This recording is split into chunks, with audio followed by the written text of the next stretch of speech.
तो हेलो दोस्तों, welcome back to my YouTube channel. आज मैं आपको क्लास 10 का मैथ का महत्वपूर्ण एमसीक्यू बताने वाला हूं। अगर आप मेरे वीडियो पे नए हैं तो वीडियो को लाइक कर दीजिएगा और चैनल को सब्सक्राइब कर दीजिएगा और अपने दोस्तों के साथ इस चैनल को शेयर कर दीजिए, क्योंकि इस चैनल पे फ्री में तैयारी कराई जा रही है। इस चैनल पे, ठीक। बस इतना पढ़ लो, आपके मैथ में सेम टू सेम ऐसे ही क्वेश्चन आएंगे जितने मैं बताने वाला हूँ, ठीक। सेम टू सेम ऐसे ही क्वेश्चन आएंगे, केवल अंक आपके बदले रह सकते हैं, ठीक। इस चैनल को सब्सक्राइब कर दीजिएगा, लाइक कर लीजिएगा इस वीडियो को और अपने दोस्तों के साथ शेयर कर दीजिएगा। आइए समय न गवाते हुए हम लोग क्वेश्चन को देखते हैं। तो क्वेश्चन नंबर फर्स्ट हम लोग क्या कहता है, 7 दशमलव संख्या से कम हो सकने वाली परिमेय संख्या होगी। Very very important question. 7 दशमलव संख्या से कम हो सकने वाली परिमेय संख्या होगी। तो अपना ऑप्शन सुन लीजिए आपका। 77 बटे में 210, 129 डिवाइड बाई 2 का स्क्वायर इंटू 5 पे पावर 7 इंटू 7 पे पावर 5। ऑप्शन नंबर सी है 13 बटे में 3125 और डी ऑप्शन है 8 बटे में 17। उसके बाद देखिए ये सॉल्व कैसे होगा। सबसे पहले देखिए यहाँ पे लिखा है परिमेय संख्या ज्ञात करना, यानी इसमें से बताना है परिमेय संख्या कौन सा है इन चारों में से। सबसे पहले देखिए ये जो डिनोमिनेटर है आपका 2 के पावर n इंटू 5 के पावर m के रूप में होना चाहिए, ठीक। 2 के पावर n इंटू 5 के पावर m के रूप में होना चाहिए और कोई भी संख्या नहीं आनी चाहिए। सबसे पहले हम लोग देख लेते हैं 3125 को। 3125 का हम एलसीएम लेके देख लेते हैं। 5 से कटाइए, कितने बार में कट जाएगा? 2, ये कट जाएगा 5, यानी फिर 5 से कटेगा कितने बार में? 5 का 5, 5 दूना 10, 50 25, ठीक। 5 से कटेगा 5 दूना 10, 2 50 25, फिर 5 से कट जाएगा 50 25, 5 से कमे 5। अब देखिए 1 2 3 4 5, यानी 5 में पावर कितना आ गया? 5 आ गया। अब देखिए आप लोग इंटू में 2 के पावर n लिख सकते हैं। 2 के पावर n है, यहाँ पे 0 लिख देंगे, यानी कि कोई भी संख्या दी गई हो उस पे पावर अगर 0 लगा हो तो उसका वैल्यू कितना होता है? 1 होता है। यानी कि अगर इसका वैल्यू कितना हो गया? 1 हो गया इंटू 5 पे पावर 5, तो कोई मान में परिवर्तन नहीं होगा। यानी कि 2 के पावर n इंटू 5 के पावर n के रूप में ये संख्या हम लोग की है, इसलिए ये क्या है? एक परिमेय संख्या है, ठीक। ऑप्शन नंबर सी आपका क्या हो जाएगा? करेक्ट हो जाएगा। आइए हम लोग क्वेश्चन नंबर सेकेंड देखते हैं। तो क्वेश्चन नंबर सेकेंड आपका क्या कहता है, निम्न में से कौन सा अभाज्य संख्या है? अभाज्य संख्या क्या होती है? सबसे पहले आप इसे जान लीजिए। अभाज्य संख्या उसे कहते हैं अगर कोई दो संख्या पेयर में है, अगर उसका आप एचसीएफ निकाल रहे हैं तो उसका एचसीएफ एक आना चाहिए, उसे हम कहते हैं अभाज्य संख्या, ठीक।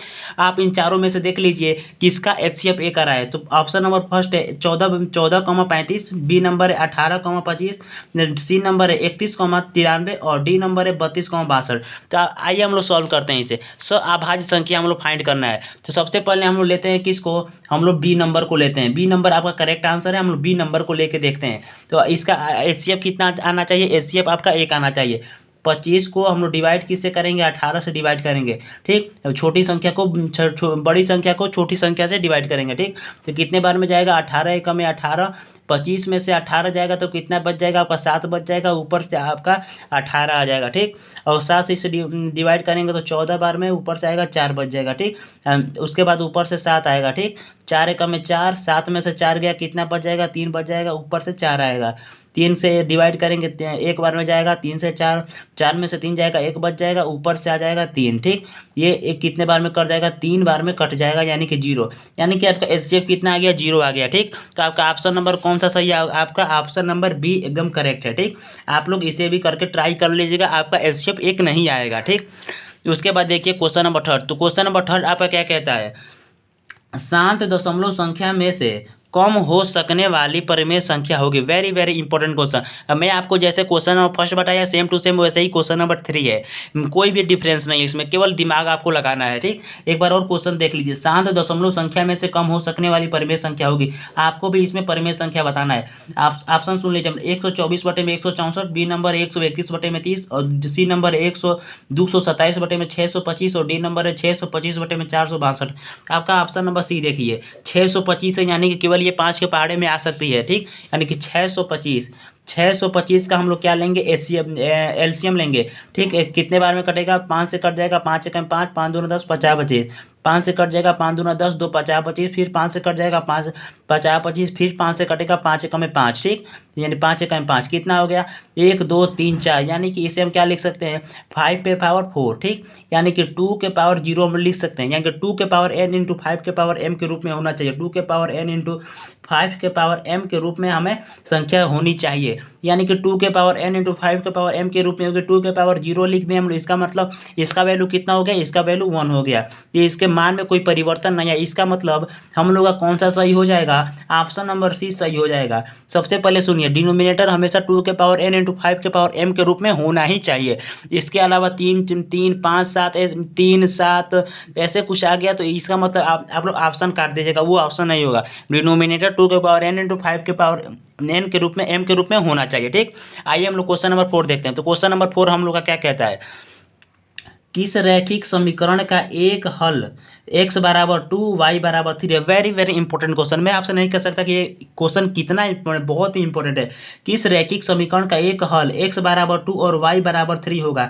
ऑप्शन सुन लीजिए अपना, 2x plus 3y minus 13 equal to 0, B ए नंबर है 3x plus 3y minus 31 equal to 0, C number है 2x minus 3y plus 30 equal to 0, D number है 2x plus 3y plus 13 equal to 0। आइए हम लोग सबसे पहले इसको लेकर सॉल्व करते हैं, यानी कि x का मान आपको समीकरण में रखना है, y का मान भी आपको इस समीकरण में रखना है। अगर आपका इसे आप लोग सॉल्व करेंगे तो 0 के बराबर आ गया, तो समझ लीजिए कि ये ऑप्शन सही है। आइए हम लोग इसे कॉपी में सॉल्व करते हैं, ठीक। सबसे पहले देखिए 2x plus 3y, 2x plus 3y minus 13 equal to 0, ठीक। आइए इसे सॉल्व करते हैं हम लोग, ये x बराबर 2 y बराबर 3, x का मान कितना रखते हैं हम लोग 2 रखते हैं, प्लस 3 y का मान कितना रखते हैं हम लोग 3 रखते हैं, y का मान कितना रखना है 3 रखना है, माइनस 13 इक्वल टू 0। इसके बाद देखिए इसे मल्टीप्लाई करेंगे तो कितना आ जाएगा 4, प्लस इसे मल्टीप्लाई करेंगे तो 9 माइनस 13 इक्वल टू 0, इसे 9 4 हो जाएगा 13 माइनस 13 इक्वल टू 0। उसके बाद प्लस माइनस हो जाएगा, कैंसिल हो जाएगा, यानी कि 13 में से 13 जाएगा तो कितना बच जाएगा 0 हो जाएगा इक्वल टू 0, यानी कि 0 बराबर 0। आपका ऑप्शन नंबर कौन सा सही हो जाएगा, ऑप्शन नंबर ए आपका करेक्ट हो जाएगा, ऑप्शन नंबर ए आपका सही है, ठीक। आइए हम लोग क्वेश्चन नंबर कौन सा देखते हैं, क्वेश्चन नंबर 5 देखते हैं। तो क्वेश्चन नंबर जो 5 है आपका बहुत ही इंपॉर्टेंट क्वेश्चन है, मैं आपसे नहीं कह सकता कि ये क्वेश्चन कितना इंपॉर्टेंट, बहुत ही इंपॉर्टेंट क्वेश्चन है। इस क्वेश्चन में केवल आपको दिमाग लगाने की जरूरत है, केवल दिमाग लगाने की जरूरत है। संख्याओं x बराबर x माइनस 2 इक्वल टू 0 और y प्लस 6 इक्वल टू 0 का प्रतिच्छेद बिंदु है। सबसे पहले आपको देखना है कि x का वैल्यू निकालना है और y का वैल्यू निकालना है। तो आपको x कितना दिया है, आपको x दिया है x माइनस 2 इक्वल टू 0, आपको x कितना दिया है x माइनस 2 इक्वल टू 0, तो x का मान कितना हो जाएगा, अगर 2 को इधर पक्षांतर करेंगे तो 2 हो जाएगा, यानी x बराबर आ गया कितना आपका 2 आ गया, ठीक। उसके बाद देखिए अपना y बराबर y plus 6 equal to 0, y plus 6 equal to 0, और अगर y को 6 को पक्षांतर करेंगे तो कितना हो जाएगा माइनस 6 हो जाएगा, यानी कि x का वैल्यू कितना आ गया आपका 2 आ गया, y का वैल्यू कितना आ गया 6 आ गया। सबसे पहले आपको पता होगा कोऑर्डिनेट ज्योमेट्री में सबसे पहले x का वैल्यू लिखते हैं, सबसे पहले x का वैल्यू लिखते हैं, उसके बाद y का वैल्यू लिखते हैं, ठीक। तो x का वैल्यू कितना हो गया 2 हो गया, और x का वैल्यू 2 हो गया, y का वैल्यू कितना हो गया माइनस 6 हो गया, यानी कि 2 माइनस 6 आपका आंसर हो जाएगा, ठीक। 2 माइनस 6, तो 2 माइनस 6 कहाँ पे है, ऑप्शन नंबर डी है, ठीक। तो इसका मतलब आपका ऑप्शन नंबर डी क्या है करेक्ट है, ठीक। आइए हम लोग क्वेश्चन नंबर 6 देखते हैं। तो जो क्वेश्चन नंबर 6 है वेरी वेरी इंपॉर्टेंट क्वेश्चन है, ठीक। 1 divide by x square plus 5 equal to 1/9, तो x का मान कितना होगा। सबसे पहले आइए इसे कॉपी में समझते हैं हम लोग, ठीक। क्या दिया है हम लोग का 1/x square plus 5 equal to 1 divide by 9। सबसे पहले देखिए इसे हम क्रॉस मल्टीप्लाई करेंगे, तो क्रॉस मल्टीप्लाई करेंगे तो हम लोग क्या हो जाएगा, जब इससे इसमें गुणा करेंगे और इसका इसमें गुणा करेंगे तो हो जाएगा x square plus 5 equal to 9, x square बराबर जब इधर जाएगा तो क्या हो जाएगा माइनस में हो जाएगा, 9 में से 5 जाएगा तो 4 हो जाएगा, ठीक। एक्स इक्वल टू ये इधर से जाएगा तो ये अंडर रूट में 4 हो जाएगा, एक्स बराबर जब अंडर रूट हटेगा तो प्लस माइनस 2 हो जाएगा, ठीक। यानी कि जब 4 को अंडर रूट से बाहर निकालेंगे तो प्लस माइनस में 2 आएगा, यानी प्लस माइनस में 2 आपका करेक्ट आंसर है। तो आपका ऑप्शन देख लीजिए, तो आपका ऑप्शन नंबर सेकंड क्या है करेक्ट है। आइए हम लोग क्वेश्चन नंबर 7 देखते हैं। तो क्वेश्चन नंबर 7 आपका क्या कहता है, बिंदु -3,4 की एक्स अक्ष से दूरी होगी। वेरी वेरी इंपॉर्टेंट क्वेश्चन, बहुत ही इंपॉर्टेंट क्वेश्चन है। देखिए -3,4 लिखा है, -3,4 लिखा है, इसकी अक्ष एक्स अक्ष से दूरी बतानी है आपको। तो इसे आप कैसे सॉल्व करेंगे, सबसे पहले देखिए, एक आप यहाँ पे क्या बना लिए, कोऑर्डिनेट ज्योमेट्री बना लिए। सबसे पहले देखिए -3, यहाँ पे -3, 1 2 3, यहाँ पे -3 हो गया, ठीक। उसके बाद देखिए 4, यानी कि वाई अक्ष में 4 है, 1 2 3 4। आपको क्वेश्चन से क्या कहता है, एक्स अक्ष से, यानी कि आपका एक्स अक्ष कौन सा हो जाएगा, ये पूरा आपका क्या हो जाएगा, एक्स अक्ष हो जाएगा, ठीक। ये लाइन क्या हो जाएगी, एक्स अक्ष हो जाएगी। एक्स अक्ष से दूरी बतानी है आपको, ठीक। एक्स अक्ष से दूरी कितनी, 1 2 3 4, अभी कितनी दूरी है, 4 दूरी है। एक्स अक्ष से दूरी कितनी है, 4 है, या इसका मतलब आपका ऑप्शन नंबर सी क्या हो जाएगा, करेक्ट हो जाएगा। बहुत से स्टूडेंट -3 पे करेक्ट कर टिक लगा देते हैं, इस पे टिक लगा देते हैं, लेकिन ये ऑप्शन क्या है, गलत है, ठीक। तो आपको एक्स अक्ष से दूरी बतानी है, तो एक्स अक्ष से दूरी कितनी हो जाएगी, 4 हो जाएगी, ठीक। तो आपका ऑप्शन नंबर कौन सा सही हो जाएगा, ऑप्शन नंबर आपका 4 सी नंबर सही हो जाएगा, ठीक। उसके बाद देखिए क्वेश्चन नंबर 8। तो क्वेश्चन नंबर 8 आपका क्या कहता है, चित्र में बिंदु P के निर्देशांक ज्ञात कीजिए। Very very important question. आप इसे कैसे ज्ञात करेंगे, सबसे पहले देखिए, चित्र में बिंदु P के निर्देशांक ज्ञात कीजिए। यहाँ पे P आपका दिया हुआ है, और सबसे पहले देखना है आपका x कितना है। तो आपका x अक्ष में कितना है, 1 2 3, यानी -3 है। सबसे पहले देखिए इसमें -3 किस में है, इसमें नहीं, ये ऑप्शन कट गया, ये ऑप्शन कट गया, ठीक। उसके बाद देखिए y में सबसे पहले क्या है, इधर प्लस में होता है, इधर माइनस में होता है, ठीक। तो 1 2 यानी कि माइनस है, ठीक। यहाँ पे क्या है, माइनस में होगा, यानी कि ऑप्शन नंबर सी पर क्या है, करेक्ट है, ठीक। आइए हम लोग क्वेश्चन नंबर 10 देखते हैं। क्वेश्चन नंबर 10 जो है आपका बहुत ही इंपॉर्टेंट क्वेश्चन है, very very important question. Question number 9, दो समरूप त्रिभुजों के परिमाप क्रमशः 40 सेंटीमीटर तथा 60 सेंटीमीटर है, तो इनके क्षेत्रफल का अनुपात ज्ञात कीजिए। बहुत ही इंपॉर्टेंट क्वेश्चन, एक बार और देख ले। दो समरूप त्रिभुजों के परिमाप क्रमशः 40 सेंटीमीटर तथा 60 सेंटीमीटर हैं, इनके क्षेत्रफलों का अनुपात ज्ञात कीजिए। आइए हम इसे सॉल्व करते हैं। सबसे पहले देखिए, दो त्रिभुज आपके दिए हैं, दो त्रिभुज के परिमापों का जो अनुपात है वो कितना है, 40 अनुपात 60 है का होल स्क्वायर कर दीजिए। देखिए मैं आपको एक फॉर्मूला बताता हूँ, यानी कि देखिए, अगर कोई दो त्रिभुज दिया है, समरूप त्रिभुज दिया है, दो समरूप त्रिभुज, उनके क्या है, परिमापों का अनुपात दिया है। परिमापों का अनुपात कितना है, 40 और 60 है, ठीक। तो एक फॉर्मूला होता है, दो समरूप त्रिभुजों के परिमापों का अनुपात का वर्ग उनके क्षेत्रफल के अनुपात के वर्ग के बराबर होता है। तो आपका कैसे फाइंड हो जाएगा, 0 से 0 कट जाएगा, 2 ये 3 बार में कट जाएगा, यानी कि 2/3 का होल स्क्वायर, ये कितना हो जाएगा, 4:9 हो जाएगा, यानी कि 4:9 आपका क्या आंसर आ जाएगा, 4:9 इज करेक्ट आंसर। आपका कौन सा ऑप्शन सही हो जाएगा, 4:9, ऑप्शन नंबर ए आपका करेक्ट हो जाएगा, ठीक। आइए हम लोग क्वेश्चन नंबर कौन सा देखते हैं, क्वेश्चन नंबर 10 देखते हैं। जो क्वेश्चन नंबर 10 है, वेरी वेरी इंपॉर्टेंट क्वेश्चन, बहुत ही इंपॉर्टेंट क्वेश्चन है। ट्राइंगल ABC में साइन A+B/2 तक का मान होगा। साइन A+B/2 दिया है, क्या दिया है, साइन A+B/2 आपको दिया है। तो इसे आप क्या लिख सकते हैं, A+B+C = 180 डिग्री लिख सकते हैं। अगर A+B का अगर मान निकालना हो तो A+B = 180 डिग्री डिवाइड, माइनस में चला जाएगा C। आप लोग इतना A+B को आप लोग इतना लिख सकते हैं कि नहीं लिख सकते हैं, इसे कर दीजिए साइन 180 डिग्री -C/2, ठीक।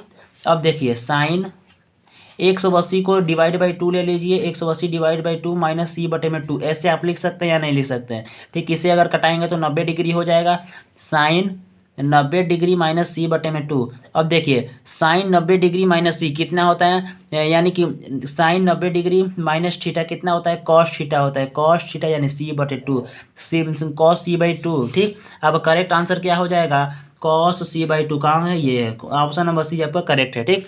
आइए हम लोग क्वेश्चन नंबर कौन सा देखते हैं, क्वेश्चन नंबर 11 देखते हैं। तो क्वेश्चन नंबर 11 आपका क्या कहता है, sine 75 degree divide by cos 15 degree का मान कितना होगा। सबसे पहले देखिए, sine 75 degree divide by cos 15 degree, आप इसे कैसे करेंगे, सबसे पहले इसे आप क्या लिख सकते हैं, sine 90 degree -15 degree divide by cos 15 degree, आप इतना इसे लिख सकते हैं ना। उसके बाद साइन 90 - थीटा कितना होता है, कॉस थीटा होता है, बाई कॉस 15 डिग्री। ठीक, cos 15 से cos 15 कैंसल, तो कितना बचा, 1 बचा, यानी कि आपका मान कितना आ जाएगा, 1 आ जाएगा। ठीक, आइए हम लोग क्वेश्चन नंबर 12 देखते हैं। क्वेश्चन नंबर 12 आपका क्या कहता है, टेन ए बराबर 4/3, तो cos a का मान ज्ञात कीजिए।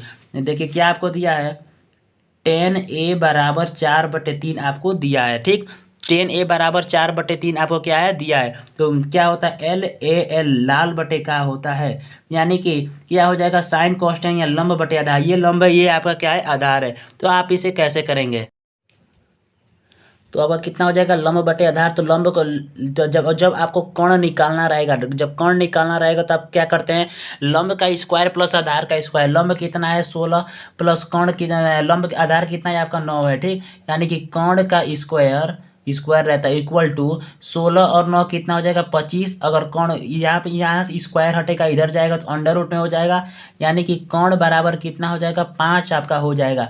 आपसे क्वेश्चन में क्या पूछ रहा है, कॉस ए का मान कितना होगा। तो कॉस ए का मान आप लोग कैसे निकालेंगे, सबसे पहले देखिए, कॉस ए बराबर कितना होता है, तो यहाँ साइन कॉस, यानी कि आधार बटे कर्ण। आधार कितना है आपका, आधार है आपका 3, और कर्ण कितना आ गया, 5, यानी कि 3/5 is correct answer. 3/5 is correct answer, 3/5, यानी कि ऑप्शन नंबर बी आपका क्या है, करेक्ट है। आइए हम लोग क्वेश्चन नंबर 13 देखते हैं। तो क्वेश्चन नंबर 13 यहाँ पे कहता है, 2 tan 30° divide by 1 - tan square 30° का मान कितना होगा। सबसे पहले देखिए, 2 tan 30° का मान कितना होता है, into 1/√3 divide by 1 - tan square 30°, यानी कि 1 - tan स्क्वायर 30° का, यानी 1/√3 का होल स्क्वायर। ठीक, यानी कि 2 इंटू 1/√3 डिवाइड बाई 1 माइनस इसका जब स्क्वायर करेंगे तो हो जाएगा 1/3, यानी कि 3 इंटू √3 कितना हो जाएगा, 3 हो जाएगा। सबसे पहले देखिए, अब इसे 2/√3 डिवाइड बाई, ये कितना हो जाएगा, इसे एलसीएम लेंगे तो 3 हो जाएगा, ये कितना हो जाएगा, 3 - 1 कितना हो जाएगा, 2 हो जाएगा। ठीक, उसके बाद देखिए, ये इधर जब मल्टीप्लाई में जाएगा तो कितना हो जाएगा, 6 हो जाएगा, डिवाइड बाई 2 अंडर रूट कितना हो जाएगा, 3 हो जाएगा। 2 3 6, यानी कि 3/√3 हो जाएगा। उसके बाद देखिए, इसे अंडर रूट 3 को आप क्या लिख सकते हैं, 3 को लिख सकते हैं under root 3 into under root 3 divide by under root 3। अब इसे एक अंडर रूट से एक अंडर रूट काटेंगे तो कितना बच जाएगा, अंडर रूट 3 बच जाएगा। सबसे पहले अपना ऑप्शन देखिए आप लोग, कॉट 60°, साइन 60°, या टेन 60°, या कॉट 60°। तो आप लोग जानते हैं कि टेन 60° का मान कितना होता है, अंडर रूट 3 होता है। ठीक, यानी कि अंडर रूट 3 को आप लोग क्या क्या लिख सकते हैं, टेन 60° आप लोग लिख सकते हैं। इसलिए आपका ऑप्शन नंबर कौन सा सही हो जाएगा, ऑप्शन नंबर सी आपका करेक्ट हो जाएगा। आइए हम लोग क्वेश्चन नंबर 14 देखते हैं। तो क्वेश्चन नंबर 14 आपका क्या कहता है, एक क्षण की लंबाई का उसकी छाया के अनुपात 1:3 है, तो सूर्य का उन्नयन कोण कितना होगा। एक क्षण है, देखिए एक क्षण है, उसकी छाया की लंबाई का जो अनुपात है 1:√3 है, यानी कि 1/√3 है। आप लोग रेशियो को ऐसे भी लिख सकते हैं, कोई प्रॉब्लम नहीं है। आपको क्या बताना है, तो सूर्य का उन्नयन कोण कितना होगा। अगर आपको दिया हो लंब और आधार, अगर आपको दिया हो तो टेन थीटा बराबर 1/√3 आपका हो सकता है, यानी कि LAL ठीक, AA, यानी कि लंब बटे अगर आधार दिया हो तो टेन थीटा बराबर हो सकता है, यानी कि टेन थीटा बराबर कितना हो सकता है, ये टेन टेन किसका वैल्यू है, तो टेन 30° का वैल्यू है। 10 से 10 कैंसल, यानी कि टेन टेन थीटा बराबर कितना आ जाएगा, 30° आ जाएगा। ठीक, थीटा बराबर कितना आ जाएगा, 30° आ जाएगा। आपका 30° क्या है, करेक्ट आंसर है।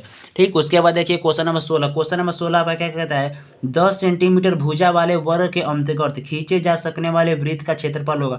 Very very important question. 10 centimetre भुजा वाले वर्ग, यानी 10 सेंटीमीटर भुजा का एक वर्ग है। यहाँ पे देख लीजिए आप लोग, 10 सेंटीमीटर भुजा का एक वर्ग है। ठीक, ये कितना सेंटीमीटर है, 10 सेंटीमीटर है। ठीक, एक आप लोग दिमाग लगाइए। सबसे पहले देखिए, 10 सेंटीमीटर भुजा के वर्ग के अंतर्गत खींचे जा सकने वाले वृत्त का क्षेत्रफल कितना होगा। एक यहाँ पे आप लोग वृत्त बना लीजिए। ठीक, यहाँ पे मान लीजिए मैं एक वृत्त बना लिया हूँ। सबसे पहले देखिए, ये जो वृत्त का व्यास होगा, ये जो वृत्त का व्यास होगा वर्ग की भुजा के बराबर होगा या नहीं होगा। यानी कि व्यास कितना हो जाएगा, 10 सेंटीमीटर हो जाएगा। त्रिज्या तब कितना हो जाएगा, 10/2, यानी कि 5 सेंटीमीटर त्रिज्या हो जाएगी। ठीक, यानी कि कितना आपका वृत्त का क्षेत्रफल क्या होता है, πr²। पाई का क्या है, पाई को पाई रखिए, और ये 5 का स्क्वायर, यानी कि त्रिज्या कितना है, 5 5 का स्क्वायर करेंगे 25 आएगा, यानी कि 25 पाई इज करेक्ट आंसर। ठीक, आपका ऑप्शन नंबर क्या है, डी ऑप्शन सही है, यानी कि 25 पाई सेंटीमीटर स्क्वायर आपका क्या आंसर हो जाएगा, 25 पाई सेंटीमीटर स्क्वायर। ठीक, उसके बाद देखिए क्वेश्चन नंबर 17। क्वेश्चन नंबर 17 आपका क्या कहता है, एक गोले का व्यास d है, उसका आयतन कितना होगा। वेरी वेरी इंपॉर्टेंट, ये एक फॉर्मूला है, ठीक। या एक गोले का व्यास d दिया गया है तो उसका आयतन कितना होगा। 1/3 पाई डी क्यूब, 1/4 पाई डी क्यूब, या 4/3 पाई डी क्यूब, या 1/6 पाई डी क्यूब। तो इसका आंसर क्या हो जाएगा, 4/3 पाई डी क्यूब। ये फॉर्मूला आप इसे रट लीजिए, क्योंकि इस पे क्या निकल सकता है, एक गोले का आयतन निकल सकता है इस फॉर्मूले पे, ठीक। उसके बाद देखिए क्वेश्चन नंबर कौन सा, question number 18 number. Question number 18 आपका क्या कहता है, प्रथम 5 अभाज्य संख्याओं का माध्य कितना होगा। प्रथम 5 अभाज्य संख्याओं का माध्य कितना होगा। तो प्रथम 5 अभाज्य संख्याओं का माध्य कितना। अभाज्य संख्या किसे कहते हैं, जो संख्या खुद को खुद से डिवाइड करे, यानी कि 2 + 3 + 5 + 7 + 11, यानी कि 1 2 3 4 5 संख्या हो गई। अगर क्वेश्चन क्या कहता है, प्रथम पाँच अभाज्य संख्याओं का माध्य। अब इसे आप जोड़ लीजिए तो कितना हो जाएगा, 11 7 18, 18 5 23, 24 25 26 27 28, यानी कि आपका 28 हो गया। 28 डिवाइड बाई कितनी संख्या, 1 2 3 4 5 संख्या, यानी 5 से डिवाइड दे दीजिए, 50 25 पॉइंट, यहाँ पे 3 बचेगा 0, यानी कि 5 31 5.6 आपका क्या हो जाएगा, करेक्ट आंसर हो जाएगा। तो आपका ऑप्शन नंबर कौन सा सही हो जाएगा, ऑप्शन नंबर ए आपका करेक्ट हो जाएगा, 5.6, ठीक। उसके बाद देखिए आइए हम क्वेश्चन नंबर 19 देखते हैं। तो क्वेश्चन नंबर 19 क्या कहता है, माध्य माध्यक और बहुलक में संबंध क्या है। Very very important question. 3 माध्यक इक्वल टू बहुलक प्लस 2 माध्य, 3 माध्यम इक्वल टू माध्यक प्लस 2 बहुलक, या 3 बहुलक इक्वल टू माध्य माध्य प्लस 2 माध्य, या डी नंबर है बहुलक इक्वल टू 3 माध्य माइनस 2 माध्य। Very very important question. दोस्तों इसे अगर आपको माध्य दिया हो और बहुलक दिया हो तो इससे माध्यक निकल सकता है, माध्यक दिया हो बहुलक दिया हो इससे माध्य निकल सकता है, या माध्य दिया हो या और माध्यक दिया हो, माध्य और माध्यक दिया हो इससे बहुलक निकल सकता है, ठीक। बहुत ही इजी क्वेश्चन है, ठीक। बहुत ही इंपॉर्टेंट क्वेश्चन, बहुत ही इंपॉर्टेंट क्वेश्चन है। माध्य माध्यक और बहुलक में संबंध क्या होता है, तो आपका ऑप्शन नंबर कौन सा सही हो जाएगा, option number A is correct answer, ठीक। यानी 3 माध्यक इक्वल टू बहुलक प्लस 2 माध्य। आप इसे कॉपी में जरूर नोट कर लीजिएगा, क्योंकि बहुत ही इंपॉर्टेंट क्वेश्चन है, ठीक।